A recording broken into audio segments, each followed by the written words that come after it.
Саламатсыздарбы, күнгө шейшемби Супер ТВда Сереп Чекит KG сайтынан алынган саат 20:00 карата учурдун актуалдуу маанилүү акыркы жаңылыктары менен тааныштырабыз. Бишкекте эркек киши оо коргошунга уланып ооруканага жаткырылды. Бул тууралуу Здоровье жазып чыкты. Тез жардам кызматына таңкы саат 5:00 чамасында чакыруу келип түшкөн. Эркек киши 63 жашта. Ал кардиология борборуна жеткирилди. Ал жактан бейтаптын аконит ичкени аныкталды, бирок азырынча аконитти кандай түрдө ичкени белгисиз деп айтылат маалыматта. Ал эми Саламаттыкты сактоо министрлиги бул маалымат такталып жатканын билдирди.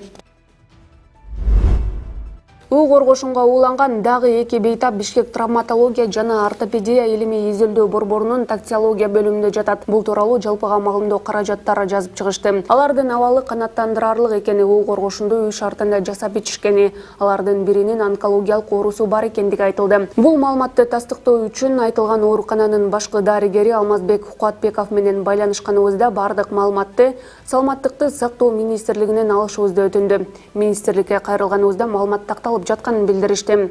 Жогоруда белгилегендей, буга чейин 63 жаштагы эркек кишинин оо коргошунга ууланганы айтылган. Бул боюнча дагы министрлик үн ката элек. Алмазбек Атамбаевдин ден соолугунун абалына экспертиза жүргүзүүчү комиссия курала элек. Бул тууралуу Сереп медиа маалымат агенттигине жактоочу Замир Жошев билдирди. Анын айтымында комиссия куралган күндө деле Атамбаевдин экспертизадан өтүшү күмөн. Азыр Кой Таш боюнча, Азиз Батукаев боюнча соттук отурумдар экспертизанын корутундусу чыкканга чейин белгисиз мөөнөткө токтотулду. Бирок бүгүнкү күндө комиссия курала элек. Куралганда деле Атамбаев экспертизадан өтпөйт деген ойдомун. Анткени буга чейин Саламаттыкты сактоо министрлигинин эки профессору, бирөө нейрохирург, бирөө кардиолог экөө тең Атамбаевдин ден соолугун карап, өз жеке корутундуларын номер 47 колониянын башкы дарыгерине жазып берген. Андан бери Атамбаевдин ден соолугу өзгөрүп деле кеткен жок. Биз ошол жактан корутундуларды алып, комиссия куралганда ошонун мүчөлөрүнө бериңиз деп Саламаттыкты сактоо министрлигине киргизебиз. Түзүлгөн комиссия ошого шилтеме кылып корутунду чыгарат деген ойдомун, деди жактоочу.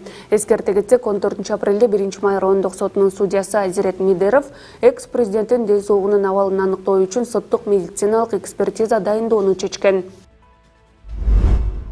8 партия Ата журт Кыргызстан партиясын шайлоодон четтетүүнү талап кылып жатышат. Бул тууралуу алар жыйын учурунда билдиришти. Шаардык кеңешке шайлоого аттанган 8 партиянын өкүлдөрү Бишкекте Ата журт Кыргызстан партиясынын шаардык жана жергиликтүү кеңештерге шайлоого катышууга укугу жок болчу аталышындагы маалымат жыйын өткөрдү. Алар шайлоо таза өтпөгөнүн айтышып, жыйынтыгын жокко чыгаруу талабын коюшууда. Жергиликтүү кеңештерге шайлоо 11 апрель күнү өттү.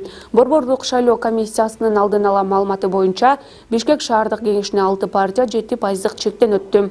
Алар Эмгек партиясы 13,87%, Ак Бата партиясы 12,15%, Кыргызстан элдик демократиялык партиясы 10,70%, Ата журт Кыргызстан 9,63%, Ынтымак 8,34%, Биздин эл 7,73%. Бишкек шаарындагы 7 шайлоо тилкесиндеги референдум бюллетендери кайра эсептелинет. Бул тууралуу БШКдан билдиришти. Маалыматка караганда номер 1028, номер 1029, 1107, 1243, 1246, 1336, 1339 шайлоо тилкелеринде добуштар кайра эсептелинет. Кыргыз Республикасынын конституциялык мыйзамына ылайык референдум жөнүндө 36 беренесиндеги нормага ылайык протоколго ылайык эмес каталар аныкталгандыгы же протоколдордун туура түзүлгөнүнө саноолор пайда болушу менен борбордук шайлоо комиссиясы добуштарды кайра эсептөө жөнүндө чечим кабыл алууга укугу бар деп айтылат маалыматта. Залкар жазуучу Чыңгыз Айтматовдун жубайы Мария Айтматова 79 жашка караган курагында дүйнө салды. Бул тууралуу анын жакындары саналаштары Facebook баракчасына жазышууда. Маалыматтарга караганда Мария Айтматова буга чейин жүрөк оорусунан жабыркап келген. Бүгүн 20 апрелде ооруканада көз жумган. Бир нече күн мурун келини Сабира Айтматова бүт үй бүлө мүчөлөрү коронавирус жуктуруп алганын билдирген эле. Айтматова Мария Урматовна 1942 жылы 13 июлда Чүй облусунда туулган. Чыңгыз Айтматов экөөнүн ортосунда 2 бала бар. Улу Элдар Айтматов учурда Айтматов үйүн жетектейт. Кызы Ширин Айтматова экс-депутат. Сереп медиа маалымат агенттигинин жалпы жамааты маркоомдун жакындарына, туугандарына терең кайгыруу менен көңүл айтып, аза кайгысын тең бөлүшөт.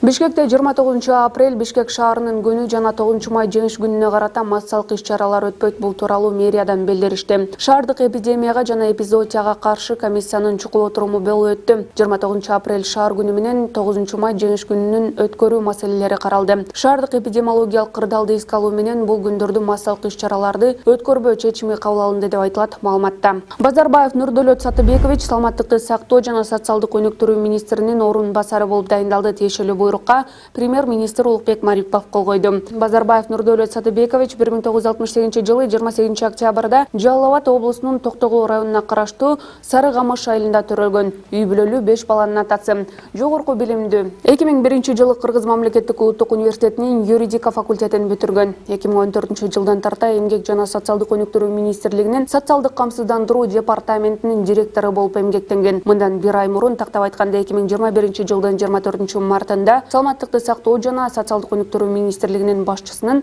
орун басары болуп дайындалган. Ош Бишкек автоунаа жолунда жол кырсыгы катталды. Бул тууралуу өзгөчө кырдаалдар министрлигинен билдиришти. Маалыматка караганда Бишкек Ош унаа жолунун 286 чакырымында Honda Logo жеңил унаасы менен Volvo оор жүк ташуучу унааларынын катышуусунда жол кырсыгы катталган. Кырсыктын кесепетинен 5 адам ар кандай жаракат алган. Алардын бирөө аял, 4-өө эркек киши. Алардын арасында 10 жаштагы өспүрүм дагы бар. Жерине өзгөчө кырдаалдар министрлигинин Токтогул райондук номер 97 өрт куткаруу бөлүгүнөн 4 куткаруучу тартылган. Айбек Балбаков саламаттыкты сактоо жана социалдык өнүктүрүү министрлигине караштуу социалдык камсыздоо департаментинин директору болуп дайындалды.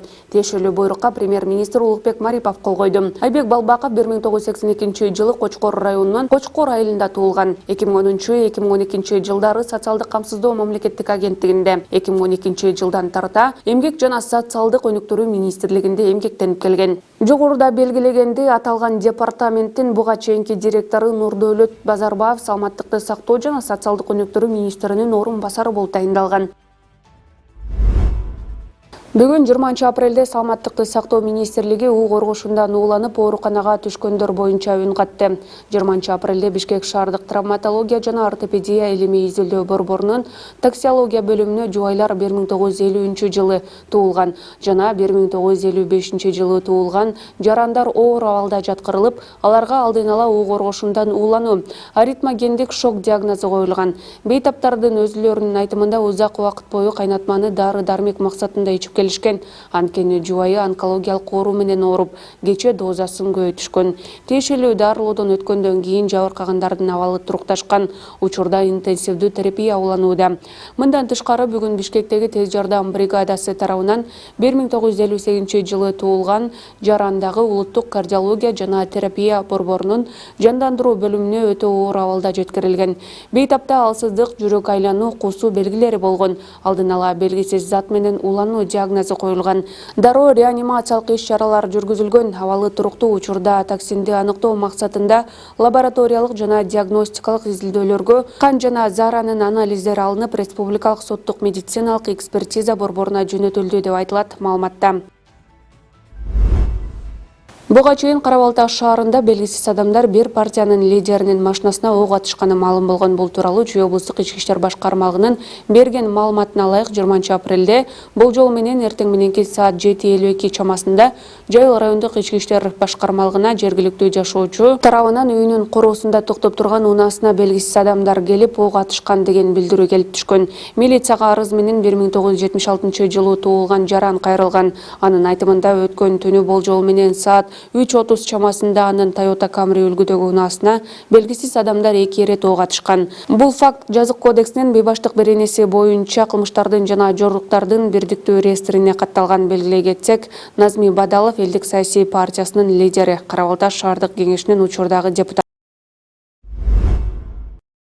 Бишкек шаардык улуттук госпиталда дарыгер сабалгандыгы тууралуу маалымат текшерилип жатат. Бул тууралуу 1 май райондук ички иштер башкармалыгынын басма сөз кызматы билдирди. Улуттук госпиталда мушташ чыккандыгы тууралуу маалымат милицияга бүгүн 20 апрелде саат 8:35 түшүп, ыкчам тергөө тобу барган. Аларга дарыгер Болот Тайыров арыз менен кайрылган. Өзүнүн айтымында болжол менен саат 8:30 чамасында белгисиз жаран кабыл алуу бөлүмүнүн эшигин талкалап кирип, башына урган. Аталган факт кылмыштардын жана жоруктардын бирдиктүү реестрине жоруктар жөнүндө кодекстин 119 беренеси менен катталып, соттук медициналык экспертиза дайындалган. Ушул жана башка жаңылыктарды Серепчекит KG сайтына кирип окуп таныша аласыздар. Кечиңиздер көңүлдүү улансын.